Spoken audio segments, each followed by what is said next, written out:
Hello friends, welcome to my YouTube channel.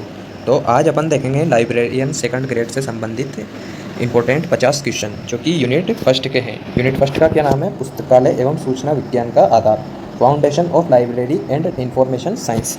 तो आइए शुरू करते हैं आज की इस क्लास को। पहला क्वेश्चन है, लाइब्रेरी शब्द लैटिन भाषा के किस शब्द से बना है? तो इस क्वेश्चन का सही आंसर होगा ऑप्शन नंबर ए, यानी कि लाइबर या लिब्रा शब्द से बना हुआ है। सेकंड क्वेश्चन है, लाइब्रेरी साइंस का पद का प्रयोग सर्वप्रथम किसने किया था? तो इस क्वेश्चन का सही आंसर होगा option number D, SR. Ranganathan ने लाइब्रेरियन साइंस शब्द का प्रयोग किया था। क्वेश्चन नंबर 3 है, लिब्रामेट्री लाइब्रेरी साइंस पद का प्रयोग सर्वप्रथम किसने किया था? तो इस क्वेश्चन का सही आंसर होगा डी, एस.आर. रंगनाथन ने लिब्रामेट्री पद का प्रयोग किया था। क्वेश्चन नंबर 4 है, रंगनाथन ने अपनी बुक मोबाइल्स को क्या नाम दिया?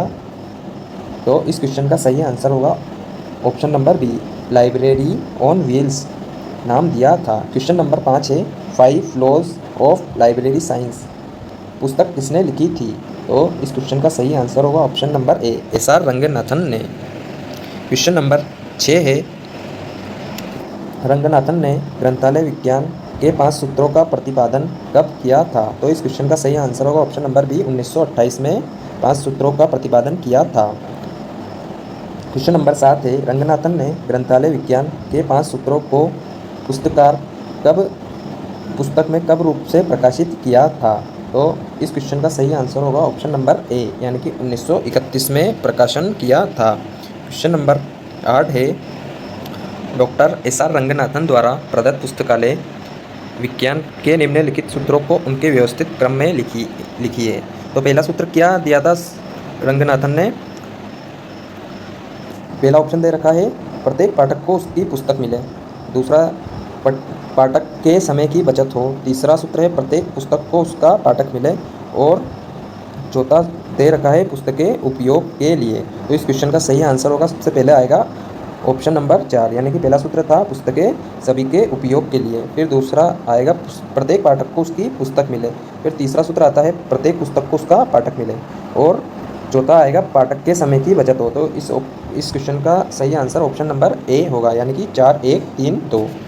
नेक्स्ट क्वेश्चन है क्वेश्चन नंबर 9, ग्रंथालय विज्ञान के किस सूत्र में अनुपयोगी पुस्तकों की छंटनी को प्राथमिकता दी गई है? तो इस क्वेश्चन का सही आंसर होगा ऑप्शन नंबर बी, यानी कि पंचम सूत्र में अनुपयोगी पुस्तकों की छंटनी की प्राथमिकता दी गई है। क्वेश्चन नंबर 10 है, ग्रंथालय विज्ञान के किस सूत्र में ग्रंथालय के शिशु विकास एवं वयस्क के विकास को बताया गया है? तो इस क्वेश्चन का सही आंसर होगा ऑप्शन नंबर सी, यानी कि पंचम सूत्र में शिशु विकास और वयस्क विकास को बताया गया है। अगला क्वेश्चन है क्वेश्चन नंबर 11, ग्रंथालय विज्ञान के पंचम सूत्र के अनुसार ग्रंथालय वर्धनशील संस्था है। तो वर्धनशील संस्था है, तो इस क्वेश्चन का सही आंसर होगा ऑप्शन नंबर ए, यानी कि ऑर्गेनिज्म। क्वेश्चन नंबर 12 है, ग्रंथालय विज्ञान का कौन सा सूत्र इस बात का प्रावधान करता है कि ग्रंथालय सेवा चलाना सरकार का दायित्व है? तो इस क्वेश्चन का सही आंसर होगा ऑप्शन नंबर बी, यानी कि द्वितीय सूत्र इस क्वेश्चन का सही आंसर होगा। द्वितीय सूत्र क्या है? प्रत्येक पाठक को उसकी पुस्तक मिले। क्वेश्चन नंबर 13 है, ग्रंथालय विज्ञान का कौन सा सूत्र मुक्त द्वार प्रणाली की पालना करता है? तो इस क्वेश्चन का आंसर होगा तृतीय सूत्र, मुक्त द्वार प्रणाली ओपन एक्सेस सिस्टम की पालना करता है। क्वेश्चन नंबर 14 है, कौन सा सूत्र पुस्तकालय में CD-ROM की आवश्यकता को बताता है? तो इस क्वेश्चन का सही आंसर होगा ऑप्शन नंबर ए, यानी कि पंचम सूत्र बताता है CD-ROM की आवश्यकता। क्वेश्चन नंबर 15 है, पुस्तकालय अधिनियम की आवश्यकता पर कौन सा सूत्र अधिक बल देता है? तो इस क्वेश्चन का सही आंसर होगा द्वितीय सूत्र, यानी कि option number B. Question number 16 है, विस्तार सेवा पुस्तकालय विज्ञान के किस सूत्र को संतुष्ट करती है? तो इस क्वेश्चन का सही आंसर होगा ऑप्शन नंबर डी, यानी कि तृतीय सूत्र पुस्तकालय विज्ञान की सूत्र को संतुष्ट करता है, विस्तार सेवा को। क्वेश्चन नंबर 17 है, सार्वजनिक पुस्तकालयों में नेत्रहीनों के लिए विस्तार सेवा किस सूत्र द्वारा विवेचित की गई है? तो इस क्वेश्चन का सही आंसर होगा तृतीय सूत्र, यानी कि option number B. Question number 18 है, पाठकों की विभिन्नता के आधार पर पुस्तकालय को विभाजित किया जाता है। तो कितने प्रकार पर विभाजित किया जाता है? तो इस क्वेश्चन का सही आंसर होगा ऑप्शन नंबर डी, यानी कि 3 प्रकार में विभाजित किया जाता है: शैक्षणिक पुस्तकालय, सार्वजनिक पुस्तकालय और विशिष्ट पुस्तकालय। क्वेश्चन नंबर 19 है, कलकत्ता पब्लिक लाइब्रेरी की स्थापना कब हुई थी? तो इस क्वेश्चन का सही आंसर होगा कलकत्ता पब्लिक लाइब्रेरी की स्थापना 1835 में हुई थी, यानी कि option number B. Question number 20 है, कलकत्ता पब्लिक लाइब्रेरियन के संचालन का कार्य कब से नगरपालिका द्वारा किया गया था? तो इस क्वेश्चन का सही आंसर होगा ऑप्शन नंबर सी, 1859 को। क्वेश्चन नंबर 21 है, कलकत्ता पब्लिक लाइब्रेरी के भवन का क्या नाम था?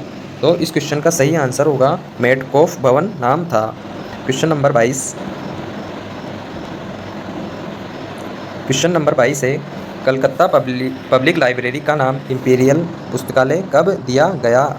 तो इस क्वेश्चन का सही आंसर होगा ऑप्शन नंबर ए, यानी कि 3 जनवरी 1902 को कलकत्ता पब्लिक लाइब्रेरियन का नाम चेंज करके क्या रखा? इंपीरियल पुस्तकालय रखा। क्वेश्चन नंबर 23 है, इंपीरियल लाइब्रेरी का प्रथम ग्रंथालय कौन था? तो इसका आंसर है option number B, K M. Asadullah.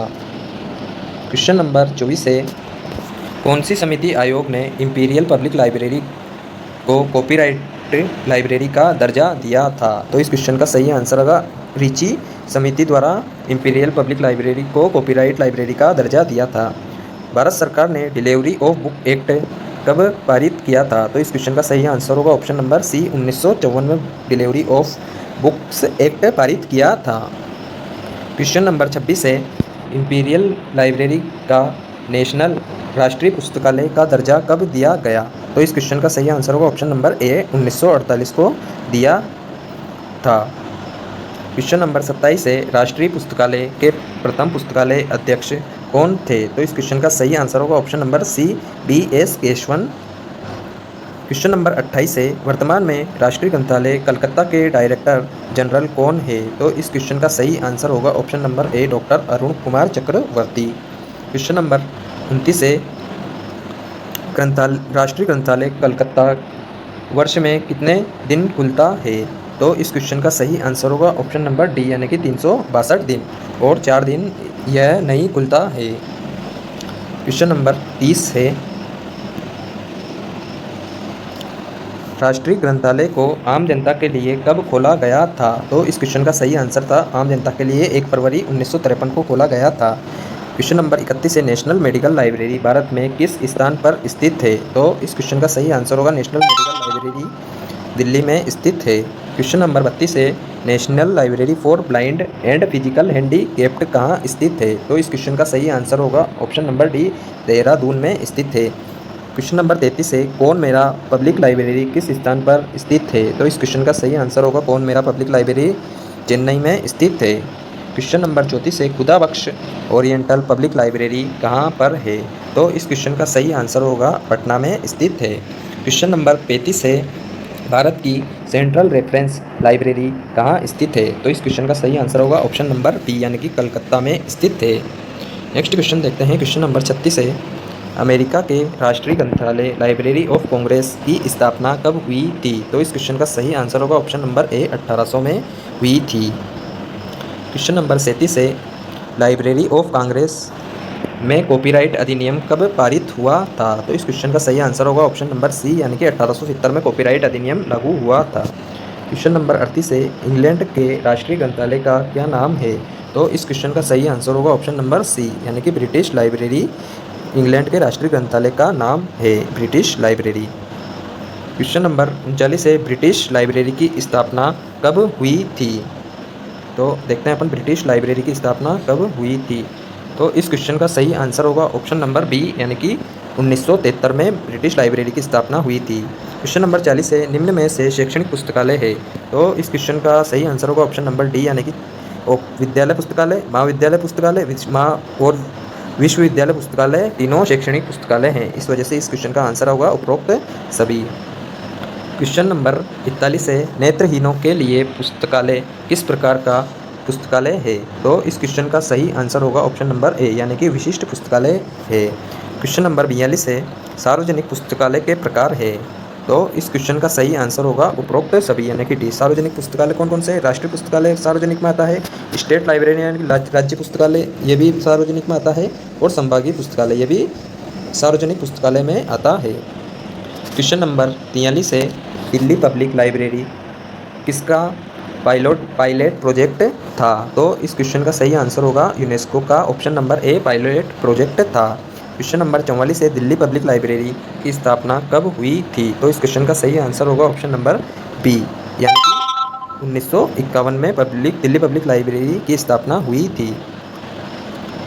Question number 45 है, यूजीसी किस प्रकार का संगठन है? तो इस क्वेश्चन का सही आंसर होगा ऑप्शन नंबर बी, यानी कि स्वायत्तशासी यूजीसी संगठन है, स्वायत्तशासी संगठन है। क्वेश्चन नंबर 46 है, भारत में यूजीसी की स्थापना किसके विकास के लिए की गई थी? तो इस क्वेश्चन का सही आंसर होगा उच्च शिक्षा के लिए, ऑप्शन नंबर सी, उच्च शिक्षा के लिए यूजीसी की स्थापना की गई थी। क्वेश्चन नंबर 47 है, पेरी समिति यानी कि यूके रिपोर्ट किस प्रकार के पुस्तकालयों से संबंधित है? तो इस क्वेश्चन का सही आंसर होगा ऑप्शन नंबर बी, यानी कि शैक्षणिक पुस्तकालयों से संबंधित है। कौन सी? पेरी समिति। नेक्स्ट क्वेश्चन देखते हैं, क्वेश्चन नंबर 48 है, केन्योन समिति का संबंध निम्नलिखित में से किस प्रकार के ग्रंथालयों के लिए था? तो इस क्वेश्चन का सही आंसर होगा ऑप्शन नंबर ए, सार्वजनिक पुस्तकालयों से संबंधित समिति थी। अगला क्वेश्चन है, विश्वविद्यालय अनुदान आयोग द्वारा 1959 में ग्रंथालय समिति के अध्यक्ष कौन थे? तो इस क्वेश्चन का सही आंसर होगा डॉक्टर राधाकृष्णन इस समिति के अध्यक्ष थे। क्वेश्चन नंबर 50 है, भारत में ग्रंथालयों के विकास हेतु ब्रिटिश सरकार द्वारा नियुक्त किया पहला आयोग कौन सा था? तो इस क्वेश्चन का सही आंसर होगा ऑप्शन नंबर ए, हंटर आयोग था।